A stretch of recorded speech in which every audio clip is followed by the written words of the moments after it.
Yeah, swear to God, I'm with it. I don't see nobody in my lane that's quite go get it like me. Whoa. Please don't be wasting my time with that business. Who you kidding?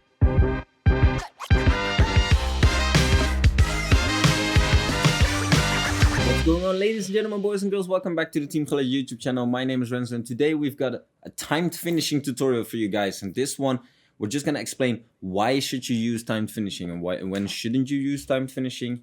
And of course, I'm just gonna show you guys a couple of methods that you can train on timed finishing, because this is quite difficult for new users, but it's a bit of, you have to get the feeling for it, you know, like it's just a feeling. You can't really explain it in like, okay, wait for like 2 seconds or something. So like always, just sit back, relax, and enjoy.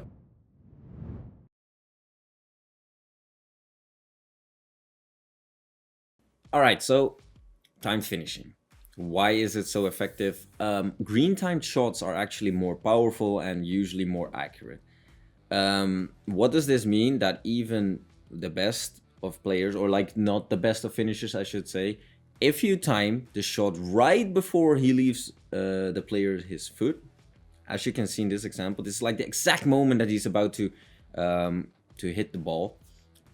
It just improves their finishing pretty much. Like, you can't get a more accurate shot when you time the shot green.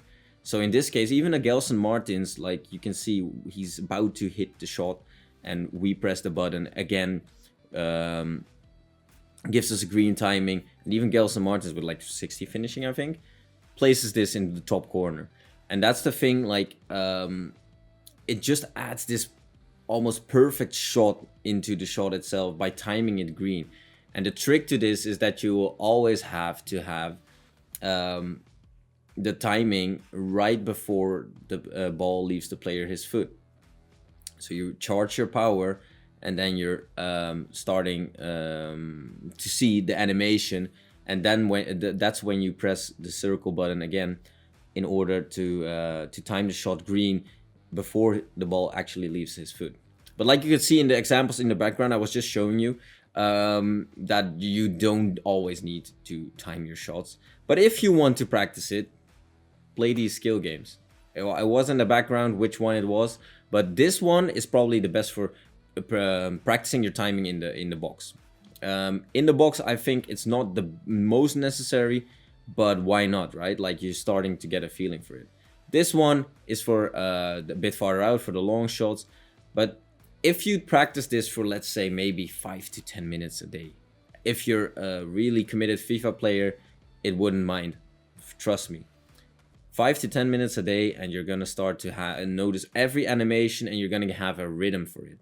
Because, like I said, the timing is not like, you can't explain it that you have to press the button in like 1.5 seconds or so. No, it's just the animation. You have to recognize the animations, and then your feeling is just gonna have your muscle memory is gonna have the timing right for you.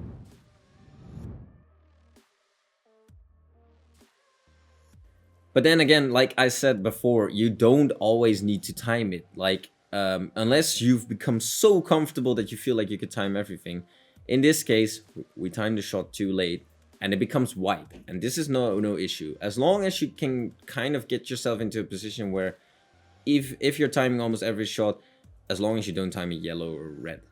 White timing is okay, and that is when you're too late. Because if you time it red like this was a huge chance, and the chance just gets wasted, because like you can see here, we press way too early, because the animation is unpredictable on these crosses. Like, sometimes they might head it, sometimes it's a volley, sometimes it's something fancy even. So I wouldn't advise you to time it if you're like close to the box, or close to the goal, I should say.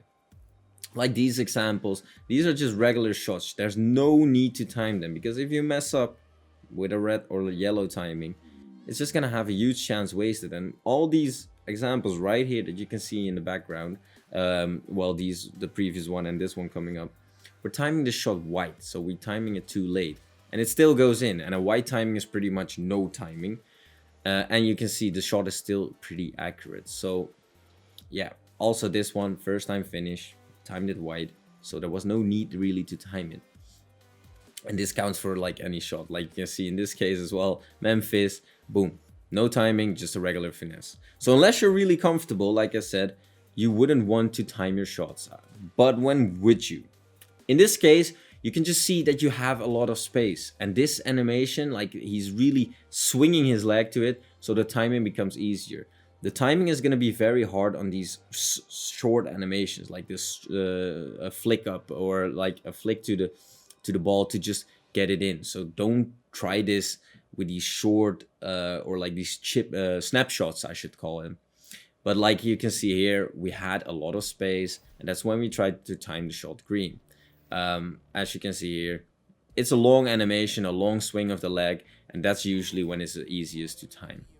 I'd advise you guys to start off by trying to time those kind of shots, and then maybe you can end up timing shots like those even in the box, always green. But like I said, it's not always worth it, so just practice it, and I'll see you guys in the next video. Ciao, ciao.